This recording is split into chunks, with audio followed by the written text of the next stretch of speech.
নমস্কাৰ আপোনালোক সকলোকে পুনৰবাৰ স্বাগতম নস্মাই মজিদ বন্ধুসকল বলকতা চাওক আজি 9টা গুৰুত্বপূৰ্ণ খবৰ প্ৰথমটো খবৰ ৰেশন কাৰ্ডক লৈ বৃহৎ ঘোষণা মুখ্যমন্ত্ৰী হিমন্ত বিশ্ব শৰ্মাৰ আৰু মাত্ৰ 3টা দিনৰ পিছতে ৰাজ্যৰ 20 লাখ লোকে লাভ কৰিব নতুনকৈ ৰেশন কাৰ্ড যদি আপুনি এতিয়ালৈকে ৰেশন কাৰ্ড লাভ কৰা নাই তেন্তে আজিই কৰক আবেদন ৰেশন কাৰ্ডক লৈ বৃহৎ ঘোষণা মুখ্যমন্ত্ৰী হিমন্ত বিশ্ব শৰ্মাৰ আৰু মাত্ৰ 3 দিনৰ পিছতেই ৰাজ্যৰ লাখ লাখ লোকে লাভ কৰিব ৰেশন কাৰ্ড 15 ডিসেম্বৰৰ পৰা বিতৰণ কৰা হ'ব এই নতুন ৰেশন কাৰ্ডসমূহ ৰাজ্যৰ 20 লাখ লোকে নতুনকৈ লাভ কৰিব এই ৰেশন কাৰ্ড আজিয়ে আপুনি আবেদন কৰক ৰেশন কাৰ্ডৰ বাবে সেৱা হেতু পৰ্টেলত গৈ আপুনি সহজতে কৰিব পাৰিব আবেদন ৰেশন কাৰ্ড লাভ কৰিলে আপুনি প্ৰতিমাহে লাভ কৰিব 5 কেজিকৈ বিনামূলীয়া ৰেশন আৰু লগতে 5 লাখ টকা পৰ্যন্ত চিকিৎসা সেৱা লাভ কৰিব ৰেশন কাৰ্ড থকা লোকসকলে আৰু অৱশ্য এই সুবিধা লাভ কৰিবলৈ ৰেশন কাৰ্ডৰ সৈতে লিংক থাকিব লাগিব আপোনাৰ আধাৰ কাৰ্ড মুখ্যমন্ত্ৰী ডক্টৰ হিমন্ত বিশ্ব শৰ্মাৰ এই ডাঙৰ ঘোষণা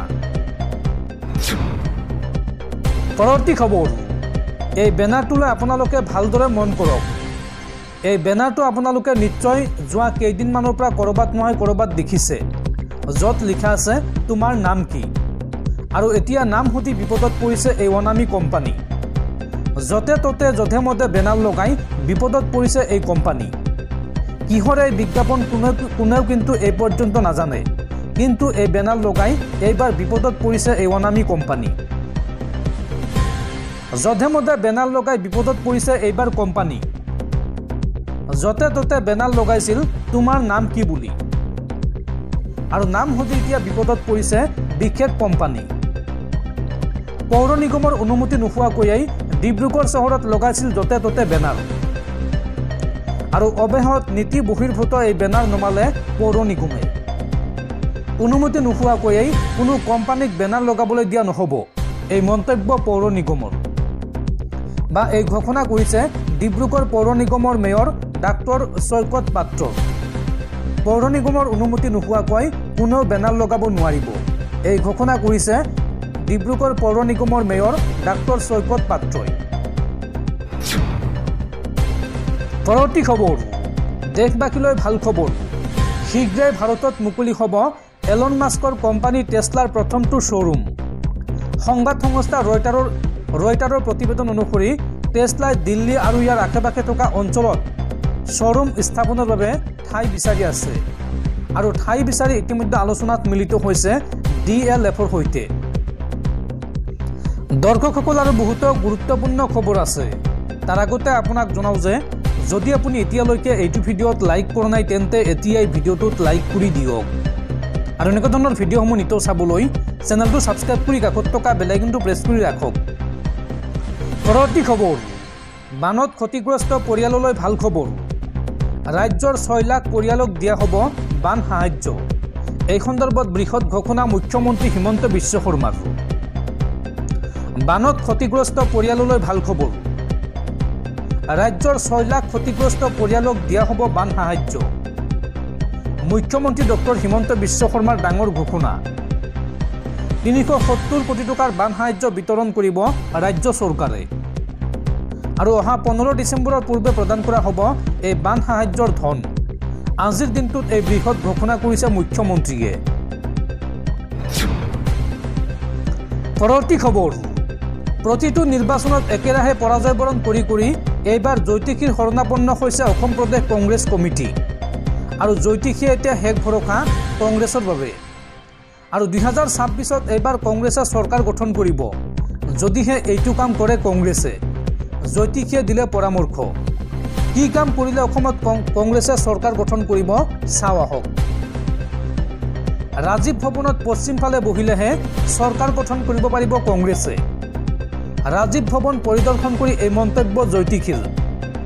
উল্লেখযোগ্য যে উপৰ্যপৰি নিৰ্বাচনত বিপৰ্যয়ৰ পিছত এইবাৰ কংগ্ৰেছে ৰাজীৱ ভৱনলৈ মাতিলে জ্যোতিষীক হোটেল লিলিত বহি বৈঠক পাতিলে চৰকাৰ গঠন নহয় কংগ্ৰেছৰ 2026ৰ অভিযান আৰম্ভ কৰাৰ পূৰ্বে জ্যোতিষীৰ শৰণাপন্ন APCCৰ সভাপতি ভূপেন বৰা হোটেল লিলিত একগোট হোৱাৰ পিছতো সফল হোৱা নাছিল কংগ্ৰেছ আৰু এতিয়া ৰাজীৱ ভৱনত পশ্চিম ফালে বহি সংবাদমেল পাতিব কংগ্ৰেছে জ্যোতিষীয়ে দিছে এই পৰামৰ্শ কংগ্ৰেছক পৰৱৰ্তী খবৰ অসমত গোমাংস নিষিদ্ধ ঘোষণাৰ পিছতো সামগ্ৰীত অব্যাহত আছে গোমাংসৰ বিক্ৰী ৰূপহীহাটত এইবাৰ গোমাংস বিক্ৰী কৰাৰ অভিযোগত আটক কৰা হৈছে মুজিবুৰ ৰহমান নামৰ এগৰাকী ব্যক্তি গোমাংস নিষিদ্ধ ঘোষণাৰ পিছতো সামগ্ৰীত অব্যাহত আছে গোমাংসৰ বিক্ৰী এইবাৰ ৰূপহীহাটত গোমাংস বিক্ৰী কৰাৰ অভিযোগত আটক কৰা হৈছে মুজিবুৰ ৰহমানক সাপ্তাহিক বজাৰৰ ক্ষুদ্ৰ অস্থায়ী হোটেলত বিক্ৰী কৰিছিল গোমাংস আৰু তাৰ পিছতে ৰূপহীহাট আৰক্ষীয়ে বজাৰত অভিযান চলাই আটক কৰে মুজিবুৰ ৰহমানক নিষিদ্ধ মাংস বিক্ৰী কৰি আটক হোৱা ৰাজ্যৰ প্ৰথমজন ব্যক্তি হৈছে মুজিবুৰ উল্লেখযোগ্য যে অসমৰ ৰাজহুৱা স্থান হোটেল ৰেষ্টুৰাণ্ট গোমাংস বিক্ৰীত নিষেধাজ্ঞা আৰোপ কৰিছিল অসম চৰকাৰে তাৰ পিছতো এই নিয়ম অমান্য কৰি এতিয়া আৰক্ষীৰ জালত পৰিছে মুজিবুৰ পৰৱৰ্তী খবৰ ভাৰত বাংলাদেশৰ মাজত চলি থকা উত্তেজনাৰ মাজতে বাংলাদেশে প্ৰকাশ কৰিছে এক উদ্বেগজনক খবৰ বাংলাদেশত হিন্দুসকলৰ ওপৰত অস্থাখিতা আক্ৰমণৰ ঘটনাৰ কথা স্বীকাৰ বাংলাদেশৰ নতুন চৰকাৰৰ শেখ হাছিনা চৰকাৰৰ পতনৰ পাছতে বাংলাদেশত সংঘটিত হৈছে এইসমূহ ঘটনা শেহতীয়াকৈ এই কথা স্বীকাৰ কৰিছে মোহাম্মদ ইউনুছৰ চৰকাৰে পৰৱৰ্তী খবৰ কি চলিছে ৰাজ্যৰ শিক্ষা বিভাগত ভুৱা বিয়াৰ ডিগ্ৰী লৈ ৰাজ্যৰ শিক্ষানুষ্ঠানসমূহত পাঠদান একাংশ শিক্ষকৰ আৰু এই মুহূৰ্তত আহিছে এই সন্দৰ্ভত এক ডাঙৰ খবৰ সাৱধান হওক ভুৱা বিয়াৰ ডিগ্ৰীধাৰী শিক্ষকসকল ভুৱা বিয়াৰ ডিগ্ৰীক লৈ এইবাৰ ৰাজ্যত CIDয়ে চলাব তদন্ত আৰু ইতিমধ্যে CID আৰম্ভ কৰিছে ভুৱা বিয়াৰ ডিগ্ৰীক লৈ তদন্ত ভুৱা বিয়াৰ ডিগ্ৰী লোৱা একাংশ শিক্ষকৰ বিৰুদ্ধে তদন্ত আৰম্ভ CIDৰ বুধবাৰে নগাঁৱত বাখৰ পাতি CIDৰ এটা দলে কৰে তদন্ত নগাঁৱৰ একাংশ শিক্ষকৰ বিৰুদ্ধে আছে এই অভিযোগ বহিৰ্ৰাজ্যৰ পৰা বিয়াৰ ডিগ্ৰী ক্ৰয় কৰাৰ অভিযোগ একাংশ শিক্ষকৰ বিৰুদ্ধে বিহাৰৰ মগধ বিশ্ববিদ্যালয় হাৰিয়ানা কুৰুক্ষেত্ৰ বিশ্ববিদ্যালয়ৰ পৰা এই প্ৰমাণপত্ৰ ক্ৰয় কৰাৰ অভিযোগ উত্থাপন হৈছে 2 পৰা 4 লাখ টকাত ক্ৰয় কৰে ভুৱা বিয়াদৰ প্ৰমাণপত্ৰ আৰু এই বিষয়টোক লৈ মুখ্যমন্ত্ৰীয়ে CIDক গোচৰ লৈ তদন্ত কৰিবলৈ নিৰ্দেশ দিছিল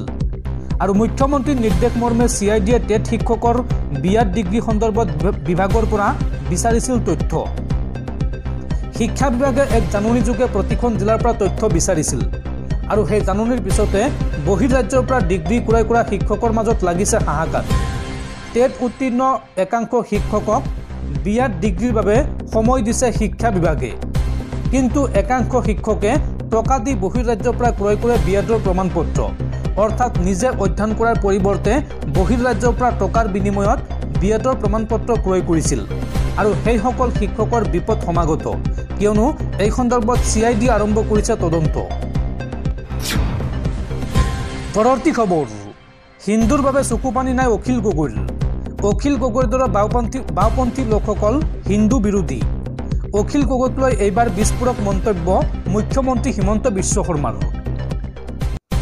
বাংলাদেশত থকা হিন্দুৰ বাবে চকুপানী পেলাব লাগে অখিল গগৈয়ে হিন্দুৰ দুৰ্দশাৰ সময়তো এখাৰী মৰমৰ মাত দিয়া নাই অখিল গগৈয়ে অখিল গগৈৰ দৰে বাওপন্থী লোকসকল হিন্দু বিৰোধী